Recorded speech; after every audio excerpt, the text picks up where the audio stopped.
तो मैं ये कहूँगा कि हमारे पास हमारा जो टारगेट है अब 3 महीने में वो यही है कि हम किसी भी तरीके से प्री के अंदर 170 180 स्कोर करें।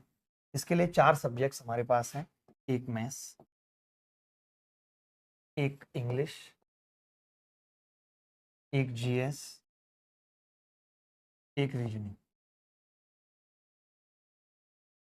ये हमारा काम है। मैथ्स, इंग्लिश, जीएस, रीजनिंग, जो 3 महीने में हमें टारगेट बनाना है। ठीक है। मैथ्स में मैं 2 ही बातें कहूँगा कि मैं पेपर तक इतना पढ़ा दूँगा, पेपर तक इतना पढ़ा दूँगा यानी कंप्लीट पढ़ा दूँगा और इतनी प्रैक्टिस करा दूँगा कि मैथ्स में मैं ये मान के चलता हूँ कि 50 नंबर बहुत आसानी से बच्चा ले जाए। कोई बच्चा ऐसा है जो क्लासेस पे ज़्यादा फोकस नहीं करना चाहता, तो मैं 2 चीज़ें पढ़ा रहा हूँ। एक तो मैंने कहा आपको मैथ्स में जो टारगेट रखना है वो ए टू जेड क्वांट बैच रखना है, जो बहुत बेसिक और बहुत आराम-आराम से चल रहा है। अगर आप अगले साल के लिए सीजीएल की तैयारी कर रहे हो तो आपको कोई टेंशन नहीं लेनी, ये उनके लिए है या उनकी टेंशन है जो अभी पेपर देने वाले हैं दिसंबर में। ठीक है। तो ए टू जेड क्वांट काफी है। इसके अलावा आप चाहो तो मेरी सुबह 8 से 9 जो फ्री प्रैक्टिस क्लास है जिसके अंदर मैं प्रीवियस ईयर क्वेश्चन 4 साल के करा रहा हूँ। इसके अंदर क्या है कि अगर आप चाहो तो ये काम खुद से भी कर सकते हो। आप अगर मेरे साथ नहीं प्रैक्टिस करना चाहते तो आप खुद से भी कर सकते हो, बट खुद से में यही होता है कि बच्चे करते नहीं है और चीजें पेंडिंग होती चली जाती हैं। यहाँ गारंटी है कि आप इस बहाने सुबह 8 बजे जग जाएंगे। लिंक डिस्क्रिप्शन में रहता है हमेशा इन फ्री क्लासेस का। मुझे लगता है मैथ्स में इसके अलावा कुछ करने की जरूरत नहीं है। फिर भी कोई ऐसा बच्चा है जिसको नहीं अगले साल पेपर देना है और अगले साल वो कुछ भी सीखना चाहता है और उसको और भी किसी क्लास में आना है या और भी किसी सब्जेक्ट्स के लिए कोई कोर्स लेना है, कोई हेल्प चाहिए, तो मैं हमेशा 2 नंबर लिखता हूँ, फटाफट से लिख देता हूँ। इन नंबर पे व्हाट्सअप करके भी आप बात कर सकते हैं। बट मैथ्स के लिए इससे ज़्यादा कुछ और बताने की ज़रूरत मुझे नहीं लगती। मैथ्स के लिए इससे ज़्यादा कुछ और बताने की ज़रूरत नहीं है। ठीक है। ए टू जेड क्वांट वैच सफिशियंट है। मैं इसकी क्लासेस थोड़ी सी टाइमिंग चेंज करके आधा घंटे ऊपर नीचे इसकी क्लासेस भी एक दिन करके और लंबी लंबी लेके आने वाला हूँ, 2.5 घंटे 3 घंटे तक, ताकि हम जल्दी से इसके बाद फटाफट फटाफट टॉपिक निपटाएं। ठीक है। अब क्लासेस की टाइमिंग थोड़ी और बढ़ाऊंगा। आप नहीं देख पाते, आपकी प्रॉब्लम है कि आप 2 घंटे नहीं बैठ सकते एक जगह, ये आपका इशू है, हमारा नहीं। ठीक है भाई, कमेंट आगे बढ़ा देना। इसके बाद बात आती है इंग्लिश की कि इंग्लिश में क्या करना है। जो बच्चे ऑलरेडी कहीं ना कहीं किसी ना किसी पेड क्लास में पढ़ रहे हैं, जिनकी तैयारी भी बहुत अच्छी है, जैसे लाइक कोई मेरी क्लास में पढ़ रहा है अन अकेडमी पे सुबह 8 से 10, मैंने उन बच्चों को टारगेट दिया है कि अगर आप प्रैक्टिस के लिए मेरी किसी क्लास में आ रहे हो, किसी भी टीचर के किसी भी पेड क्लास में जा रहे हो, तो आप ये टारगेट मान लो कि आपको 20 से 30 वोकैब उस क्लास के बीच में याद करनी है।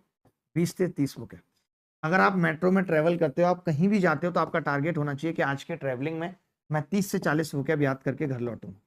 यानी आपको वोकैब अपने खाली टाइम में याद करनी है। आप ट्रैवलिंग कर रहे हो, आप कुछ भी कर रहे हो, आप वोकैब सुन के याद कर सकते हो, पॉसिबल है। कई लोगों को ऐसा होता है कि रात को देर से नींद आती है तो कान में हेडफोन लगा के किसी भी सुरीली सी आवाज में आप वोकैब की क्लास चला के याद कर सकते हो। ये तो मैंने वोकैब के लिए बता दिया। पर डे का ये टारगेट होना चाहिए।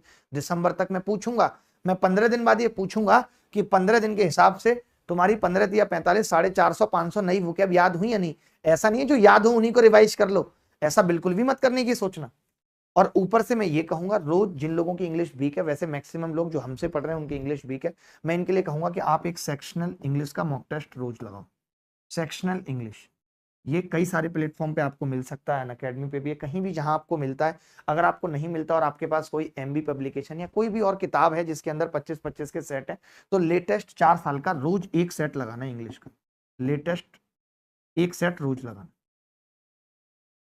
लेटेस्ट एक सेट रोज लगाना, ये मैंने रोज का काम बता दिया। जिन बच्चों का अभी तक सिलेबस पूरा नहीं हुआ या हो गया है, तो वो नोट से रोज रिवीजन भी अपना रखेंगे कि 1 आवर रिवीजन करें, या 1 आवर प्रैक्टिस उनकी टॉपिक वाइज चल रही है कि आज मैं नाउन की प्रैक्टिस करूंगा 1 घंटे, तो मैंने क्या किया, आधा घंटे में नाउन्स के रूल रिवाइज किए। तो 1 से 1.5 घंटे आपको डेली प्रैक्टिस के लिए भी देना है, इंग्लिश की प्रैक्टिस के लिए भी रोज आपको देना है। ठीक है।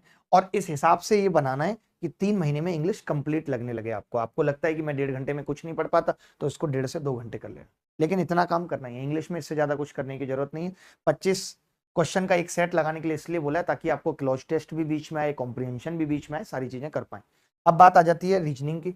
रीजनिंग में कुछ करने की जरूरत नहीं है। अगर आपको कोई टॉपिक नहीं आता स्पेशल, तो आप यूट्यूब पे जाएंगे और उस टॉपिक का एक वीडियो देख लेंगे। लाइक आपको डाइस के सवाल नहीं आते, अलग से देखिए। जिनका एसएससी निकलता है उनको रीजनिंग पढ़ने की जरूरत नहीं पड़ती, जिनका निकलता है उन्हीं को पढ़ती, जिनका निकलता नहीं, जिन्हें कुछ आता ही नहीं है। रीजनिंग बच्चा जन्म से लेकर पैदा होता है, जन्म से जब हम पैदा हुए थे तब से हमें रीजनिंग आती है। इतना बड़ा टफ सब्जेक्ट नहीं रीजनिंग। फिर भी आपको कोई टॉपिक नहीं आता, डाइस नहीं आता, सिलोजिज्म नहीं आता, जो भी है, तो आप बहुत सारे चैनल है, हमारा खुद का लर्निंग हब चैनल है, वहां पे जाके आप किसी भी एक टॉपिक का वीडियो देख के वो टॉपिक खत्म कर सकते हो। बाकी आपको मैं 1 महीने का टारगेट दे के जा रहा हूँ, 1 महीने बाद फिर पूछूंगा कि कितने बच्चे ऐसे हैं जो अभी रीजनिंग का, जब आप 25 क्वेश्चन करने लगेंगे तो हो सकता है 25 मिनट से शुरुआत हो, 25 मिनट से शुरुआत हो, लेकिन जब मैं 1 महीने बाद मिलूंगा तो मैं चाहूंगा 15 से 16 मिनट ये टाइम आ जाए। 16 मिनट यानी आप 1 महीने में 30 सेट लगा लें रीजनिंग के, और वो भी लेटेस्ट लगाएं, लेटेस्ट प्रैक्टिस। इसके अलावा रीजनिंग में कुछ करने की जरूरत नहीं है, कोई टॉपिक नहीं आता तो उस पर टाइम दे सकते हैं, अदरवाइज रोज 1 सेट, 2 सेट, 3 सेट, जितने भी लगा सकते हैं लगा के, किसी दिन 2, किसी दिन 3, किसी दिन 1, आपको ये 25 मिनट का टाइम 15 से 16 मिनट पे लेके आना है। अगर आप ले पाए तो आप सिलेक्शन के करीब हो, वरना जैसे पहले थे वैसे अभी भी गरीब हो, अगर ये नहीं करोगे तो। इसके बाद मैंने कहा जीएस बच गई, तो जीएस में मैं थोड़ा अलग से अगले पेज पे बता देता हूँ, फिर फटाफट से टॉपिक पे आते हैं। क्या करना है 3 महीने के टारगेट्स में, आज से अभी करंट अफेयर नहीं पढ़ना। करंट अफेयर का टारगेट हमने बनाया कि हम नवंबर में पढ़ेंगे और 1 साल का करंट पढ़ेंगे। उस वक्त बहुत सारे टीचर्स के वीडियो आएंगे और वो सब टीचर्स बताएंगे 1 साल का कंप्लीट करंट रिवाइज करो, एक एक दिन की 6 घंटे की मैराथन में कंप्लीट करंट रिवाइज। तो उस वक्त हम 1 साल का करंट पढ़ लेंगे, और करंट सिर्फ पढ़ेंगे नहीं, उसके लिए प्रैक्टिस भी लगाएंगे। अगर कोई टीचर प्रैक्टिस करा रहा होगा उस वक्त, मैं बोल दूंगा 1-2 को तो बात करके कि वो प्रैक्टिस करा दें, नहीं तो फिर हम एक और कोई किताब भी आती है स्पीडी करंट, वो नवंबर में ही करेंगे, लेकिन अभी कुछ नहीं करेंगे,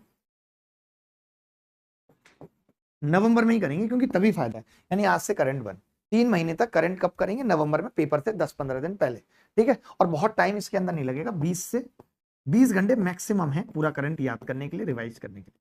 तो ये हम नवंबर में ही देंगे, अभी से नहीं, ठीक है। अभी से क्या करेंगे, अभी से हमने अगर पॉलिटी पढ़ ली है पूरी, तो हम रिवीजन स्टार्ट करेंगे। जैसे घटना चक्र की किताबें आती हैं, एसएससी की प्रीवियस ईयर, पीसीएस की दोनों, तो इससे हम सवाल करना शुरू करेंगे, क्योंकि खाली पढ़ना काफी नहीं है।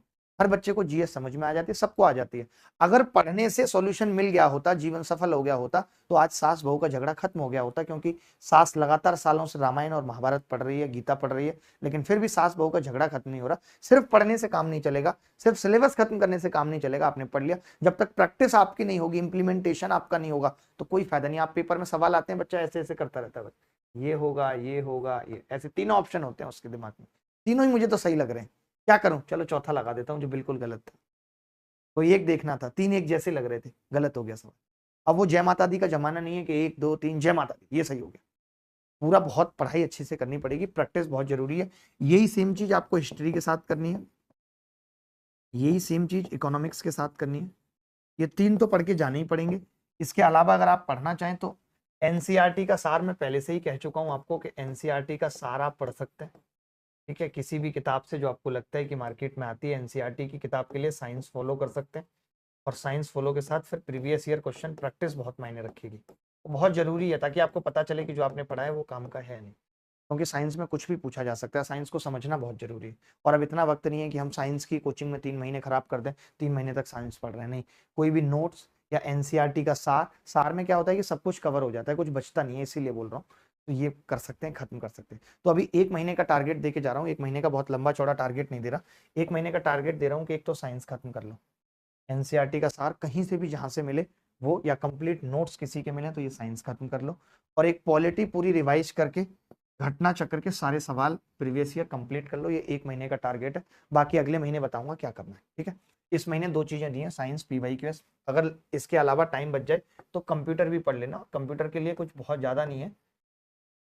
कंप्यूटर के लिए लूसेंट की बुक है, और भी किसी किताब से जिसमें बहुत सारे क्वेश्चंस की प्रैक्टिस हो, वो कर सकते हो। दैट्स इट, ये 3 महीने का टारगेट है।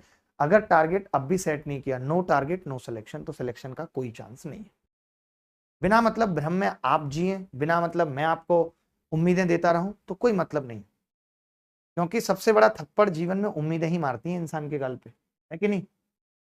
जो हम ये उम्मीद पाल लेते हैं वो सबसे बड़ा थप्पड़ लगता है जब वो पूरी नहीं होती।